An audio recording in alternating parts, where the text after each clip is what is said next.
तुम इंसान भी कितने भावुक होते हो, जाते जाते भी लकड़ियों की चिंता कर रहे हो।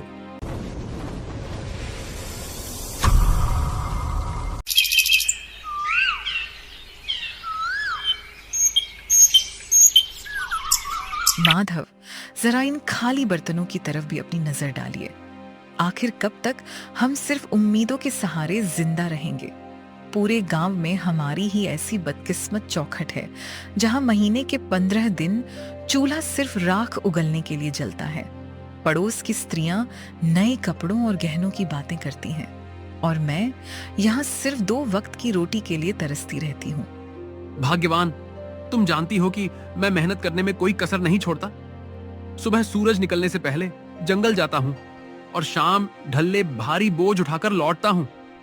लकड़ी काटना ही मेरा पुरखों का हुनर है और इसी से हमारा गुजारा चलता है। वक्त बुरा है, मैं मानता हूं, पर मेहनत का फल कभी ना कभी तो मिलता ही है। तुम चिंता मत करो, मैं आज जंगल के उस हिस्से में जाऊंगा जहां की लकड़ियां शहर के बाजार में ऊंचे दामों पर बिकती हैं। बस तुम थोड़ा धैर्य रखो, भगवान सब ठीक कर देगा। धैर्य? पिछले 10 सालों से मैं धैर्य का ही घूंट पीकर जी रही हूँ माधव। आपकी यह बातें अब मुझे दिलासा नहीं बल्कि जख्म देती हैं। लकड़ी काटने के अलावा भी दुनिया में बहुत से काम हैं। आप किसी जमींदार के यहाँ मजदूर क्यों नहीं बन जाते, या फिर शहर जाकर कोई ढंग की नौकरी क्यों नहीं ढूंढते? लकड़ी काट कर आप सिर्फ अपना कंधा तोड़ रहे हैं, गरीब ही नहीं। मैं अब इस भूख को बर्दाश्त नहीं कर सकती। मुझे बस इतना चाहिए कि कम से कम हम दोनों रात को चैन की नींद सो सके, बिना इस डर के कि कल सुबह क्या खाएंगे। ठीक है भाग्यवान, अगर तुम्हें लगता है कि मेरी मेहनत काफी नहीं है तो मैं आज से ही दूसरे काम की तलाश शुरू कर दूंगा। मैं लकड़ियां काटने के साथ साथ गांव के जमींदार से भी बात करूंगा कि क्या उनके पास मेरे लिए कोई और काम है। मैं नहीं चाहता कि तुम्हारी आंखों में कभी भी दुखों के बादल छाएं। मैं वादा करता हूं कि मैं हार नहीं मानूंगा। बस आज का दिन किसी तरह काट लो। शाम को जब मैं लौटूंगा तो शायद कोई अच्छी खबर लेकर आऊं। अब मुस्कुरा दो, तुम्हारी मुस्कान ही मेरी असली पूंजी है। तभी अचानक दरवाजे पर हल्की सी दस्तक हुई। केशव उठा और बाहर गया। दरवाजे पर एक बूढ़ा साधु खड़ा था। चेहरा शांत, आंखें तेजस्वी, लेकिन शरीर बेहद कमजोर। बेटा, क्या इस प्यासे राही को थोड़ा सा शीतल जल मिल सकता है? मैं मीलों का सफर तय करके आ रहा हूं और अब मेरी देह मेरा साथ नहीं दे रही। कंठ सूख गया है और पैरों में छाले पड़ गए हैं। अगर तुम्हारे पास थोड़ा सा अन्न भी हो तो इस बूढ़े को दान कर दो। मुझे किसी राजसी भोग की इच्छा नहीं है, बस एक निवाला मिल जाए ताकि मैं अपनी यात्रा जारी रख सकूं। ईश्वर तुम्हारी सेवा को स्वीकार करेगा और तुम्हारे घर के भंडार हमेशा भरे रहेंगे। प्रणाम महात्मा जी, आपका मेरे द्वार पर आना मेरा सौभाग्य है, लेकिन मैं आपको किस मुंह से बताऊं कि मेरे पास आपको खिलाने के लिए एक दाना भी नहीं है। हम खुद पिछले कल से भूखे हैं। मेरी कुटिया में केवल खाली बर्तन और गरीबी का डेरा है। लेकिन हां, मैं आपको प्यासा नहीं जाने दूंगा। मैं अभी अंदर से ठंडा जल लेकर आता हूं। भोजन न दे पाने का मुझे बहुत दुख है, कृपया मुझे क्षमा कर दीजिएगा। पुत्र, दुखी मत हो। दान देने के लिए धन की नहीं, मन की जरूरत होती है। तुम्हारी आंखों में जो करुणा है वह किसी भी 56 भोग से कहीं अधिक तृप्ति देने वाली है। तुम जल ले आओ, वही मेरे लिए अमृत के समान होगा। इंसान की असलियत उसके अभाव में ही पता चलती है, और तुमने अभाव में होकर भी अतिथि सत्कार का धर्म निभाया है। जाओ बेटा, जल ले आओ। मैं यहीं तुम्हारी प्रतीक्षा कर रहा हूं। तुम्हारी सादगी ने मेरा मन जीत लिया है। माधव ने जैसे ही योगी को जल पिलाया, योगी का चेहरा चमक उठा। उन्होंने प्रसन्न होकर माधव को आशीर्वाद दिया। माधव, तुम्हारी सेवा भावना से मैं अत्यंत प्रसन्न हूं। मैं तुम्हें 3 ऐसे वरदान देता हूं जो साधारण मनुष्यों की पहुंच से बाहर हैं। तुम जो भी मांगोगे वह सच हो जाएगा। अपनी पहली इच्छा बताओ पुत्र, लेकिन याद रहे, वरदान का उपयोग सोच समझ करना। धन, वैभव, आयु या शक्ति, तुम कुछ भी मांग सकते हो। बोलो, तुम्हारी पहली अभिलाषा क्या है? महात्मा जी, आपने मुझे बड़ी परीक्षा में डाल दिया। वैसे तो मुझे बहुत कुछ चाहिए, पर मैं अपनी बुद्धि का प्रयोग करना चाहता हूं। मेरा पहला वरदान यह है कि मेरी यह कुल्हाड़ी, जिसे मैं अपनी जान से ज्यादा चाहता हूं, जो भी इसे हाथ लगाए वो मेरी आज्ञा के बिना इसे छोड़ ना पाए, और अगर वह इसे चलाना शुरू करे तो जब तक मैं रुकने को ना कहूं वो रुक ना सके। क्या आप मुझे ऐसा विचित्र वरदान दे सकते हैं? मुझे लगता है कि यह मेरे बहुत काम आएगी। अजीब मांग है, पर वचन के अनुसार तथास्तु। तुम्हारी कुल्हाड़ी अब तुम्हारी आज्ञा की गुलाम है। अब बिना समय गवाए अपनी दूसरी इच्छा प्रकट करो। याद रखना, तुम्हारे पास केवल 2 और मौके बचे हैं। क्या तुम्हें सोने की खदानें चाहिए, या फिर कोई ऐसा महल जो बादलों को छूता हो? संसार की हर सुख सुविधा तुम्हारे कदमों में हो सकती है। बस एक बार अपने मन की बात कहो और चमत्कार देखो। महाराज, दूसरी इच्छा के लिए मैं इस पुरानी लकड़ी की कुर्सी को चुनता हूं। मैं चाहता हूं कि जो कोई भी इस कुर्सी पर एक बार बैठ जाए, वो मेरी अनुमति के बिना यहां से हिल तक ना सके। वो इस कुर्सी से ऐसा चिपक जाए जैसे पत्थर पर लकीर, चाहे कोई कितना भी बलवान क्यों ना हो। मेरी मर्जी के बिना उसका उठना नामुमकिन हो जाए। बस यही मेरी दूसरी विनती है। मुझे विश्वास है कि आप मेरी इस इच्छा को भी पूरा करेंगे। तुम्हारी सोच किसी आम आदमी जैसी नहीं है माधव। यह वरदान भी तुम्हें दिया। अब आखिरी और तीसरी इच्छा की बारी है। सोच लो, क्या तुम अपनी गरीबी हमेशा के लिए खत्म नहीं करना चाहोगे? क्या तुम्हें अपने लिए लंबी आयु यानी रोगी काया नहीं चाहिए? यह अंतिम अवसर है। इसके बाद मैं अदृश्य हो जाऊंगा और फिर कभी नहीं मिलूंगा। अपनी तीसरी इच्छा मांगो और अपने भाग्य का फैसला खुद करो। महात्मा जी, तीसरी इच्छा के रूप में मैं चाहता हूं कि मेरा यह जो चमड़े का पुराना थैला है, इसके भीतर मैं जो कुछ भी डाल दूं, चाहे वह कोई वस्तु हो, सोना हो या कोई जीवित प्राणी, उसे मेरे अलावा कोई और बाहर ना निकाल सके। वो उस थैले की गहराई में तब तक कैद रहे जब तक मैं खुद उसे आजाद ना करूं। यही मेरी अंतिम मांग है। तुम्हारी सोच किसी आम आदमी जैसी नहीं है। माधव विचित्र मांगे हैं, पर वचन के अनुसार तथास्तु तुम्हारी तीनों मांगे पूरी हुई। याद रखना, वरदान तभी काम आते हैं जब उनका उपयोग सही समय पर हो। साधु बाबा के जाते ही जो अब तक चुपचाप सब सुन रही थी, ज्वालामुखी की तरह फट पड़ी। उसे लगा कि माधव ने अपनी मूर्खता से सुनहरे भविष्य की बलि दे दी है। वाह माधव, क्या गजब की बुद्धिमानी दिखाई है आपने। साक्षात देवता आपके द्वार पर आकर कह रहे थे कि धन मांग लो, सुख मांग लो, पर आपने क्या मांगा? कुल्हाड़ी, कुर्सी और थैला। क्या इन बेजान चीजों से मेरा पेट भरेगा? क्या इन वरदानों से हमारे सिर की छत पक्की हो जाएगी? मैं यहाँ दाने दाने को तरस रही हूँ और आपने फालतू वरदान मांग लिया।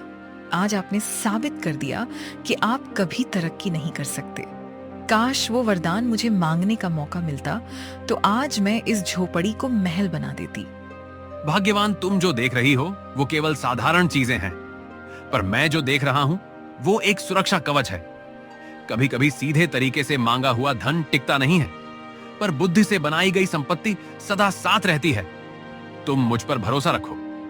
ये 3 वरदान हमें वह सब कुछ दिलाएंगे जो तुम चाहती हो। मैंने जो मांगा है उसके पीछे गहरा रहस्य है, जो वक्त आने पर तुम्हें समझ आ जाएगा। फिलहाल शांत हो जाओ, क्योंकि आने वाला समय बहुत बड़ी चुनौतियां लेकर आने वाला है। पत्नी के तानों से आहत होकर माधव अपनी पुरानी कुल्हाड़ी कंधे पर रखकर चंदनपुर के सबसे घने और डरावने जंगल की ओर निकल पड़ा। दोपहर की तपती धूप पेड़ों की घनी छांव को चीरने की कोशिश कर रही थी। माधव एक पुराने बरगद के पेड़ के नीचे बैठ गया। उसका मन अशांत था और पेट में भूख की आग जल रही थी। उसे लग रहा था कि शायद उसने सच में वरदान मांगने में गलती कर दी। हे भगवान, क्या मेरी किस्मत में हमेशा ठोकरें खाना ही लिखा है? भाग्यवान सही कह रही थी। अगर मैं उस महात्मा से सोने की मोहरें मांग लेता तो कम से कम आज मुझे इस तरह भटकना तो नहीं पड़ता। पेट में अन्न का दाना ही नहीं, जंगल में भी अब सूखी लकड़ियां मिलना मुश्किल हो गया है। ऐसा लगता है जैसे यह पेड़ भी मेरी गरीबी का मजाक उड़ा रहे हैं। समझ नहीं आता कि मैं घर वापस किस मुंह से जाऊंगा। वहां तो सिर्फ खाली बर्तन और पत्नी की शिकायतें मेरा इंतजार कर रही हैं। तभी झाड़ियों के पीछे से एक विचित्र बूढ़ा व्यक्ति बाहर निकला और चेहरे पर एक अजीब सी कुटिल मुस्कान थी। वो धीरे धीरे माधव की ओर बढ़ने लगा। माधव ने गौर किया कि उस बूढ़े के चलने की आवाज सामान्य नहीं थी। जब उसने नीचे देखा तो उसके होश उड़ गए। अरे ओ नौजवान, इतना उदास होकर इस वीराने में क्यों बैठे हो? तुम्हारी आहें तो इस जंगल के पत्तों को भी सुखा रही हैं। क्या बात है? क्या तुम्हारी पत्नी ने तुम्हें घर से निकाल दिया है, या फिर यह गरीबी का भूत तुम्हारा पीछा नहीं छोड़ रहा? देखो, मैं इस जंगल का बहुत पुराना निवासी हूं और मैं लोगों के दुख भांप लेता हूं। तुम्हारी हालत देखकर मुझे तुम पर दया आ रही है। अगर तुम चाहो तो मैं तुम्हारी सारी दरिद्रता एक पल में दूर कर सकता हूं। बस तुम्हें मेरी एक छोटी सी शर्त माननी होगी। बोलो, क्या तुम अपनी किस्मत बदलना चाहते हो? प्रणाम महानुभाव। आप अचानक इस घने जंगल में कहां से आ गए? और आपको कैसे पता चला कि मैं अपनी पत्नी से परेशान होकर यहां बैठा हूं? आपकी बातें सुनकर मुझे थोड़ा अजीब लग रहा है। और यह आपके पैर, आप कोई साधारण मनुष्य तो नहीं लगते। कहीं आप वही मायावी राक्षस तो नहीं जिसकी कहानियां हमारे बुजुर्ग सुनाया करते थे, जो लोगों को लालच देकर उनका सब कुछ छीन लेता है? मुझे आपसे बात करने में डर लग रहा है। फिर भी मेरी जिज्ञासा शांत कीजिए कि आप आखिर हैं कौन और मुझसे क्या चाहते हैं? हाँ, तुम तो बहुत चतुर निकले लकड़हारे। हाँ, तुमने सही पहचाना। मैं इस मायावी साम्राज्य का स्वामी हूं। पर डरो मत, मैं तुम्हें चोट पहुंचाने नहीं बल्कि तुम्हारी झोली भरने आया हूं। देखो, मेरे पास सोने की मोहरों से भरी ये 3 थैलियां हैं। इन्हें ले जाओ और अपनी पत्नी के हर सपने को पूरा करो। अच्छा खाना खाओ, अच्छा पहनो और इस झोपड़ी की जगह महल बना लो। बदले में मुझे बस इतना चाहिए कि आज से ठीक 1 साल बाद तुम्हें मेरे साथ मेरे लोक में चलना होगा और मेरी गुलामी करनी होगी। 1 साल की पूरी आजादी और बेहिसाब दौलत सोच लो। सौदा बुरा नहीं है। माधव समझ गया था कि ये शैतानी राक्षस उसे अपनी जाल में फंसाना चाहता है, लेकिन घर की गरीबी और भाग्यवान के तानों को याद कर उसका मन डोल गया। उसने सोचा, क्यों ना अभी यह धन ले लिया जाए और बाद में उन वरदानों का इस्तेमाल करके इस राक्षस से निपटा जाए। मालिक, आपकी बात तो सच है। इस तरह रोज रोज भूखे मरने से तो अच्छा है कि 1 साल तक राजाओं जैसी जिंदगी जी ली जाए। मेरी पत्नी को हमेशा मुझसे शिकायत रहती है कि मैं उसके लिए कुछ नहीं कर पाता। कम से कम इन मोहरों से उसे 1 साल की खुशियां तो मिल पाएंगी। पर मुझे डर है कि 1 साल बाद जब आप मुझे लेने आएंगे तो मेरी पत्नी और बच्चों का क्या होगा? खैर, जो होगा सो देखा जाएगा। मैं आपके सौदे के लिए तैयार हूं। मुझे वह सोने की थैलियां दे दीजिए ताकि मैं अपनी बदहाली को दूर कर सकूं, और 1 साल बाद मैं आपके साथ चलने का वादा करता हूं। बहुत खूब, मुझे तुम्हारी बुद्धिमानी पसंद आई। यह लो सोने की 3 थैलियां। इनमें इतनी दौलत है कि तुम 7 जन्मों तक बैठकर खा सकते हो। जाओ और अपनी जिंदगी के हर पल का आनंद लो। ऐश करो, दान पुण्य करो, या जो जी में आए वह करो। लेकिन याद रखना लकड़हारे, मैं ठीक 1 साल बाद इसी जगह इसी वक्त तुम्हें लेने आऊंगा। अगर तुमने भागने की कोशिश की तो मेरा प्रकोप पूरे गांव को भस्म कर देगा। अब जाओ और अपनी पत्नी को यह खुशियां दे दो। हमारी मुलाकात अब 1 साल बाद होगी। तब तक के लिए विदा। माधव भारी मन और भारी थैलियों के साथ घर लौटा। उसने रास्ते से ढेर सारी मिठाइयाँ, फल, मछली और नए कपड़े खरीदे। भाग्यवान, ओ भाग्यवान, देखो मैं तुम्हारे लिए क्या लाया हूं। अब तुम्हें कभी भूखा नहीं सोना पड़ेगा और ना ही उन फटे हुए कपड़ों में रहना होगा। देखो, मैं बाजार से तुम्हारे लिए रेशमी वस्त्र और सबसे बढ़िया पकवान लाया हूं। और यह देखो, सोने की मोहरों से भरी थैलियां। अब हम इस पुरानी कुटिया को तोड़कर एक आलीशान मकान बनाएंगे। पूरे चंदनपुर में हमारे जैसा अमीर कोई नहीं होगा। अब मुस्कुराओ और अपनी इस नाराजगी को छोड़ दो, क्योंकि तुम्हारे पति ने तुम्हारी सारी इच्छाएं पूरी करने का रास्ता ढूंढ लिया है। अरे ये सब क्या है माधव? सुबह तो आपके पास एक कौड़ी नहीं थी और अभी दोपहर ढलते ही आप सोने की थैलियां लेकर आ गए। क्या आपने कहीं चोरी की है या किसी का खून किया है?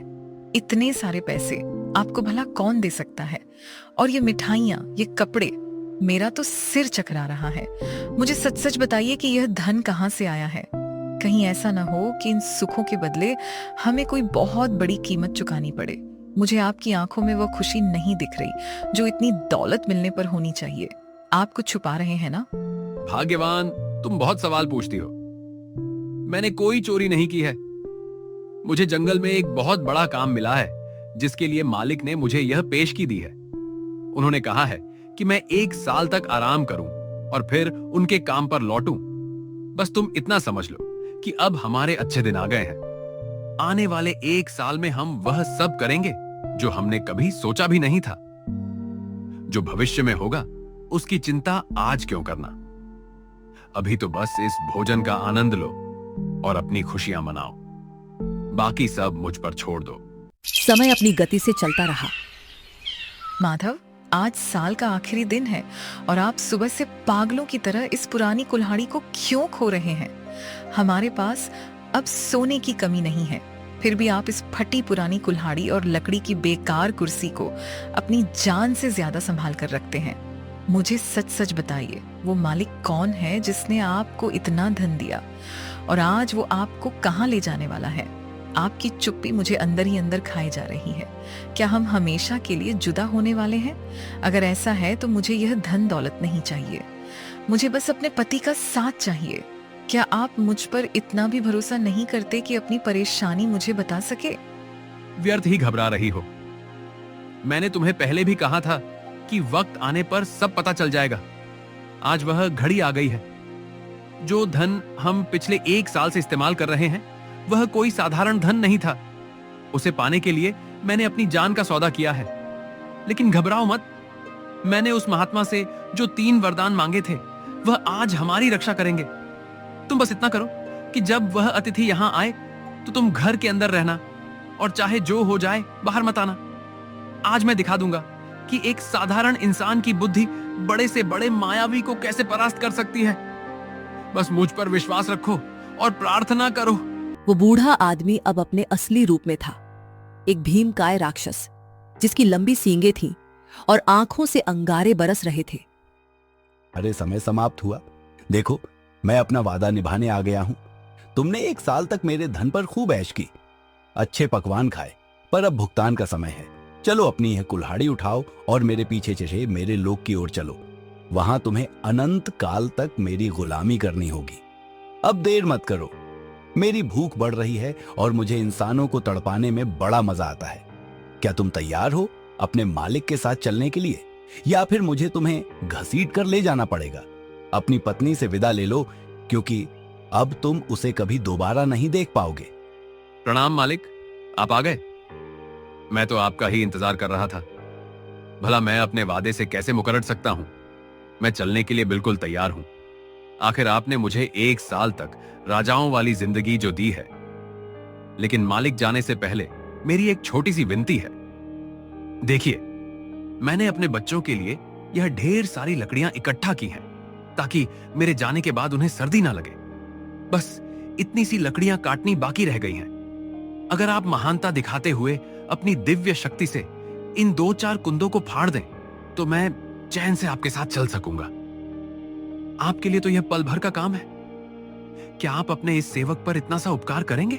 तुम इंसान भी कितने भावुक होते हो, जाते जाते भी लकड़ियों की चिंता कर रहे हो। लाओ इधर दो ये खिलौना जैसी कुल्हाड़ी। देखो मैं इसे कैसे एक ही बार में चकनाचूर करता हूँ। ये लो और ये लो। अरे ये क्या हो रहा है? ये कुल्हाड़ी मेरे हाथों से चिपक क्यों गई है? मैं इसे छोड़ना चाहता हूँ पर ये मेरे हाथों को जकड़ती जा रही है और मेरा शरीर अपने आप वार किए जा रहा है। मैं रुकना चाहता हूँ पर मेरे हाथ रुक नहीं रहे। लकड़हारे ये क्या जादू किया है तूने? मुझे रोक, मैं कह रहा हूँ मुझे अभी के अभी रोक, वरना मैं इस पूरी जगह को तबाह कर दूंगा। अरे मालिक, इतनी जल्दी थक गए? आप तो कह रहे थे कि यह आपके लिए बच्चों का खेल है। काटिए मालिक, अभी तो बहुत सारी लकड़ियां बाकी हैं।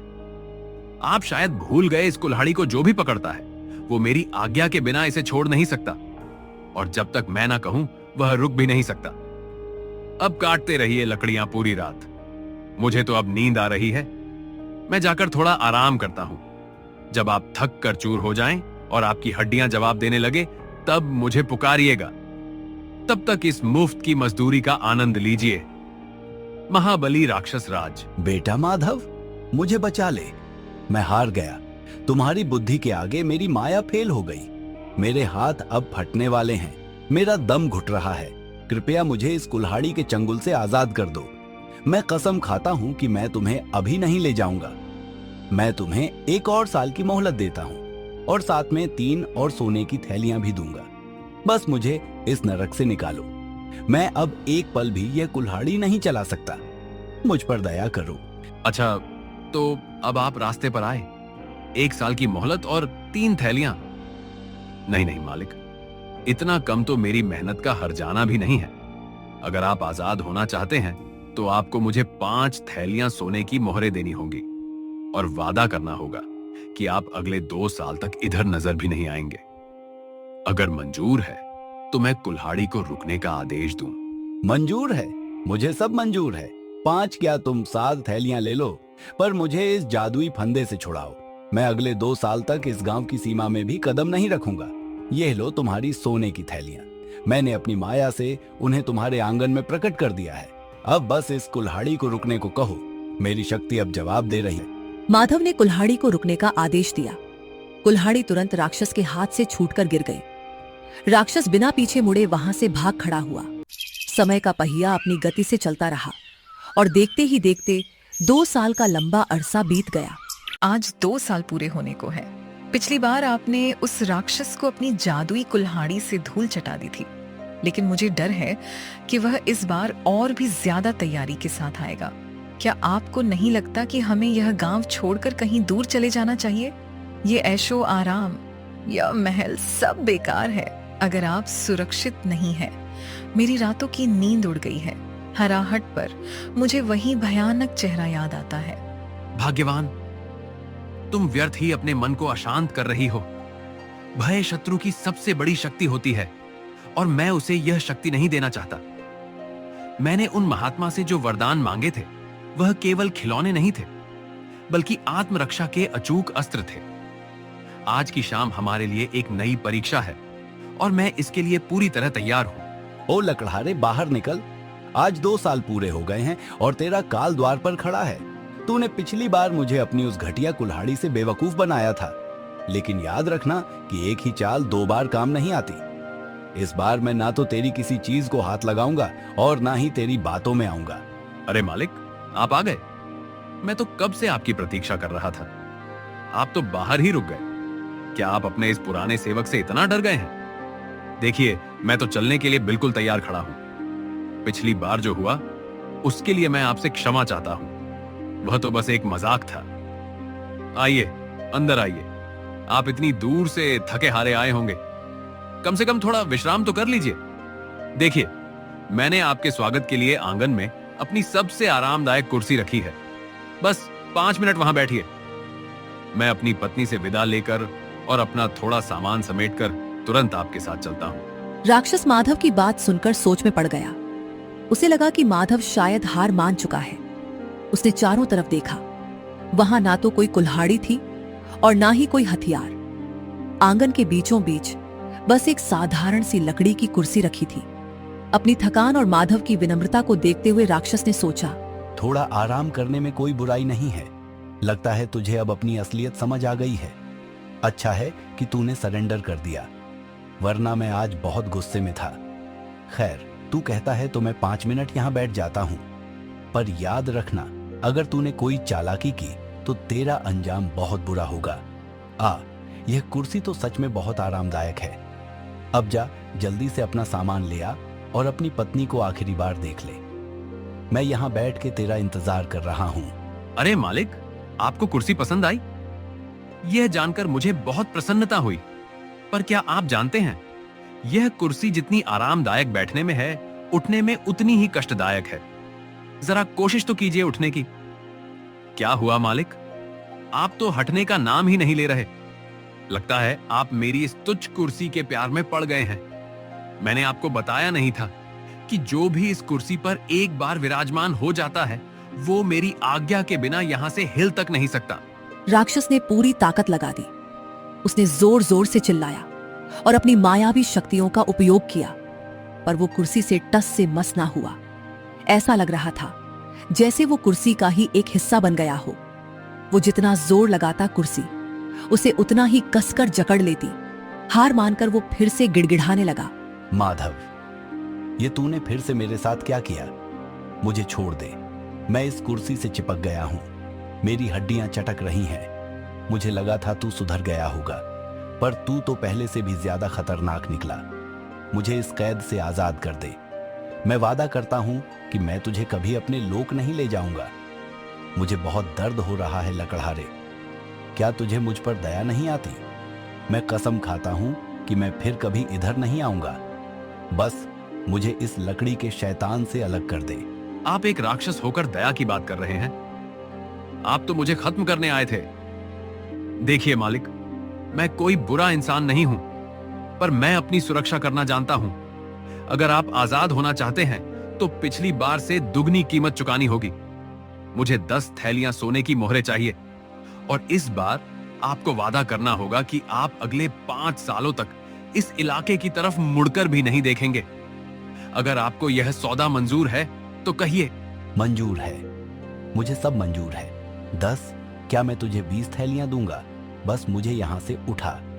मैं वचन देता हूं कि अगले 5 सालों तक मैं तेरे गांव की परछाई से भी दूर रहूंगा। तेरी बुद्धि के आगे मैं नतमस्तक हूं। यह ले तेरा धन। अब बस अपनी इस जादुई कुर्सी को हुक्म दे कि वह मुझे छोड़ दे। मैं अब एक पल भी यहां नहीं रुकना चाहता। मुझे जाने दे माधव। मैं फिर कभी तुझे चुनौती देने की भूल नहीं करूंगा। माधव ने जैसे ही आजाद कहा, राक्षस स्प्रिंग की तरह कुर्सी से उछला और बिना पीछे देखे भाग निकला। उसके बाद राक्षस कभी वापस नहीं आया। माधव उस धन से गांव का सबसे अमीर आदमी बन गया था, और इस तरह माधव और भाग्यवान ने अपनी सादगी और बुद्धिमत्ता से एक महाबली राक्षस को धूल चटा दी। चंदनपुर में खुशियां लौट आई। संगीत और माधव की यह कहानी युगों युगों तक सुनाई जाने लगी कि कैसे एक साधारण लकड़हारे ने अपनी बुद्धि के बल पर भाग्य को बदल दिया।